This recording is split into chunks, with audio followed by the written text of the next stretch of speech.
क्या Trump Israel को धोखा देने जा रहा है या फिर वे ईरान पर एक छिपे हुए हमले की प्लानिंग कर रहा है? ट्रंप की नीतियां फिर से सवालों के घेरे में है। सवाल उठ रहे हैं क्योंकि 17 फरवरी को जिनेवा में अमेरिका और ईरान के बीच न्यूक्लियर बातचीत हो रही है। ट्रंप कहते हैं कि वे इन टॉक्स में अप्रत्यक्ष रूप से शामिल है, लेकिन क्या ये सब एक बड़ा खेल है? ट्रंप ने हमेशा खुद को इसराइल का बड़ा समर्थक बताया। अब्राहम अकॉर्ड्स उनके समय में हुआ, जिसने अरब देशों और इसराइल के बीच रिश्ते सुधारे, लेकिन अब ईरान के साथ बातचीत से इसराइल नाराज है। प्रधानमंत्री बेंजामिन नेतन्याहू ने ट्रंप से मिलकर कहा कि कोई भी डील ईरान के न्यूक्लियर प्रोग्राम को पूरी तरह डिसमेंटल करने वाला हो। लेकिन क्या ट्रंप सुन रहे हैं या फिर वे कुछ और प्लान कर रहे हैं? ट्रंप का इसराइल के साथ रिश्ता बहुत मजबूत रहा है। 2016 से 2020 के उनके पहले टर्म में उन्होंने जेरूसलम को इसराइल की राजधानी मान्यता दी, गोलन हाइट्स पर इसराइल का दावा स्वीकार किया और ईरान न्यूक्लियर डील से अमेरिका को बाहर निकाला। ट्रंप ने कहा था कि यह डील ईरान को न्यूक्लियर हथियार बनाने की छूट देती है, जो इसराइल के लिए बहुत बड़ा खतरा है। 2024 में ट्रंप की वापसी के बाद 2025 में चीजें और तेज हुई। अप्रैल 2025 में ट्रंप ने ईरान के सुप्रीम लीडर अली खामनेई को एक लेटर लिखा, जिसमें न्यूक्लियर पीस एग्रीमेंट की बात की गई। लेकिन जब ईरान ने डेडलाइन पार की तो इसराइल ने ईरान पर बड़े हमले किए। जून 2025 में 12 दिनों की जंग हुई, जिसमें अमेरिका ने इसराइल का साथ दिया और ईरान के 3 न्यूक्लियर साइट्स पर बॉम्बिंग की। ट्रंप ने दावा किया कि इससे ईरान का न्यूक्लियर प्रोग्राम पूरी तरह तबाह हो गया है। लेकिन अब सवाल यह है कि अगर सब तबाह हो गया था तो ट्रंप ईरान से बातचीत क्यों कर रहे हैं? क्या वे इसराइल को धोखा दे रहे हैं? कुछ एक्सपर्ट्स कहते हैं कि ट्रंप की नीति मैक्सिमम प्रेशर है, आर्थिक प्रतिबंध, मिलिट्री थ्रेट और फिर नेगोशिएशन। लेकिन इसराइल को लगता है कि कोई भी डील ईरान को मजबूत बनाएगी। नेतन्याहू ने व्हाइट हाउस में ट्रंप से मिलकर कहा कि डील में ईरान के बैलिस्टिक मिसाइल और प्रॉक्सी ग्रुप्स जैसे हमास, हिजबुल्लाह को भी शामिल किया जाना चाहिए। ट्रंप ने सहमति दी, लेकिन क्या वे अमल करेंगे?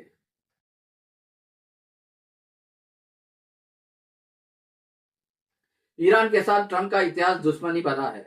उन्होंने जनरल कासिम सुलेमानी को मारने का ऑर्डर दिया, ईरान पर सख्त सैंक्शन लगाए और joint comprehensive plan of action से बाहर निकले।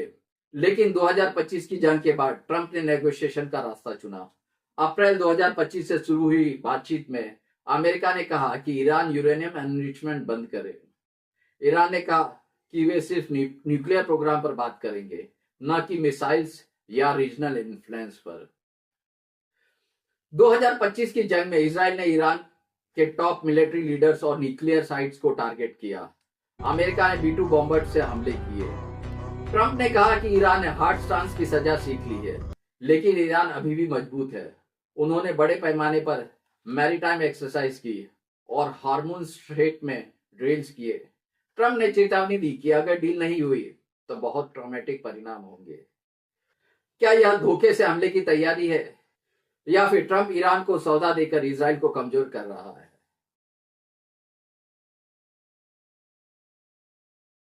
अब बात करते हैं जेनेवा मीटिंग की। 2025-26 की ईरान अमेरिका नेगोशिएशन जेनेवा में हो रही है। पहली राउंड पिछले साल हुई, जो ब्रेकडाउन हुई क्योंकि ईरान डेडलाइन पार कर गया। उसके बाद जंग हुई। अब दूसरी राउंड 17 फरवरी को हो रही है, यानी आज। अमेरिकी डेलीगेशन में ट्रंप के भरोसेमंद स्टीव विटकॉफ और जेरेड कुशनर है। ईरान की तरफ से फॉरेन मिनिस्टर अब्बास अरागाची लीड कर रहे हैं।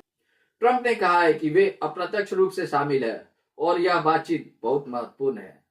मीटिंग का फोकस ईरान के न्यूक्लियर प्रोग्राम पर है। अमेरिका चाहता है कि ईरान एनरिचमेंट बंद करे और न्यूक्लियर इंफ्रास्ट्रक्चर डिसमेंटल करे। ईरान कहता है कि वे शांतिपूर्ण न्यूक्लियर प्रोग्राम रखेंगे। स्विस मिनिस्टर ने कंफर्म किया है कि टॉक्स हो रही है और ओमान मीडिएट कर रहा है, लेकिन इजराइल सशंकित है। नेतन्याहू ने कहा है कि अगर आयतुल्लाह सत्ता में रहे तो वह ईरान की स्ट्रैटेजिक जीत होगी। ट्रंप के एक सहयोगी सेनेटर लिंडसे ग्राहम ने कहा कि अमेरिका का फैसला वीक्स नॉट मंथ में आएगा। क्या यह हमले का संकेत है?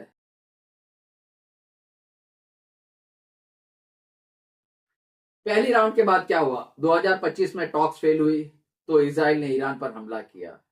12 दिनों की जंग चली, हजारों मौतें हुई, ईरान के न्यूक्लियर साइट तबाह हुए, लेकिन ईरान की रिजार्व अभी भी खड़ी है। अमेरिका ने बॉम्बिंग की जिससे मिडल ईस्ट में टेंशन बढ़ गया। हॉर्मुज स्ट्रेट में ट्रेड प्रभावित हुआ, ऑयल प्राइसेस बढ़े और ग्लोबल इकोनॉमी पर असर पड़ा। ईरान ने प्रोटेस्ट क्रश किए, 30,000 लोग मारे गए। अब दूसरी राउंड के आफ्टर इफेक्ट्स क्या हो सकते हैं? अगर डील हुई तो ईरान पर सैंक्शंस हट सकते हैं, जो उसे इकोनॉमिकली मजबूत बनाएगा। लेकिन इजराइल को लगेगा कि ट्रंप ने उन्हें धोखा दिया, क्योंकि ईरान के मिसाइल्स और प्रॉक्सी ग्रुप्स पर कंट्रोल नहीं होगी। इससे इजराइल अमेरिका रिश्तों में दरार आ सकती है। और अगर डील नहीं हुई तो ट्रंप ने चेतावनी दी, कॉन्सिक्वेंस खतरनाक होगा। अमेरिकी करियर्स फोर्ड और लिंकन पहले से ही रेडी मोड पर है। ईरान ने ड्रोन स्ट्राइक्स और टैंकर सीज किए हैं। इससे फुल स्केल वॉर हो सकता है, जिसमें मिडल ईस्ट जल उठेगा, ऑयल सप्लाई रुक जाएगी और ग्लोबल रिसेशन आएगा। सऊदी अरब और यूएई जैसे देश इजराइल के साथ खड़े हैं, लेकिन अगर ट्रंप ईरान से डील करते हैं तो अब्राहम एकॉर्ड्स कमजोर हो सकता है। चीन ईरान से ऑयल खरीद रहा है, तो ट्रंप नेतन्याहू ने चीन पर प्रेशर बढ़ाने का प्लान बनाया है। कुल मिलाकर जिनेवा मीटिंग के आफ्टर इफेक्ट्स वॉर या पीस तय कर सकते हैं। लेकिन ट्रंप का इनडायरेक्ट इन्वॉल्वमेंट संदेह पैदा करता है। क्या ये धोखा से हमला प्लान कर रहे हैं? अब दो बड़े सवाल। पहला सवाल, क्या ट्रंप इजराइल को धोखा दे रहा है? ट्रंप की अमेरिकी फर्स्ट पॉलिसी में शायद वो मिडल ईस्ट से ट्रूप्स हटाना चाहते हैं और ईरान से डील करके पीस क्लेम कर चुनाव जीतना चाहते हैं, लेकिन इससे इजराइल अकेला पड़ जाएगा। दूसरा बड़ा सवाल, ट्रंप क्या धोखे से ईरान पर हमला करना चाहते हैं? ट्रंप ने कहा कि ईरान ने जंग से सबक सीखा है, मिलिट्री बिल्डअप जारी है, शायद जेनेवा टॉक्स एक कवर अप है। अगर फेल हुई तो अमेरिका इजराइल मिलकर हमला करेंगे। एक्सपर्ट कहते हैं कि ट्रंप का स्टाइल है नेगोशिएट, थ्रेटन और फिर एक्ट। लेकिन क्या यह ट्रंप एक्सपोज मोमेंट है, जहां वे अपने सहयोगी को धोखा दे रहे हैं? दोस्तों, ट्रंप की नीतियां हमेशा सरप्राइज भरी रही है। जेनेवा मीटिंग के आफ्टर इफेक्ट्स अभी देखने बाकी है, लेकिन इतना साफ है कि मिडिल ईस्ट में टेंशन हाई है। क्या धोखा, क्या हमला, समय बताएगा। लेकिन हमें ट्रूथ सीकिंग रहना चाहिए, न कि पार्टीशंस। अगर आपको यह एनालिसिस पसंद आए तो कमेंट में बताएं आपकी राय। लाइक करो, सब्सक्राइब करो और बेल आइकन दबाओ। मिलते हैं अगले वीडियो में। धन्यवाद।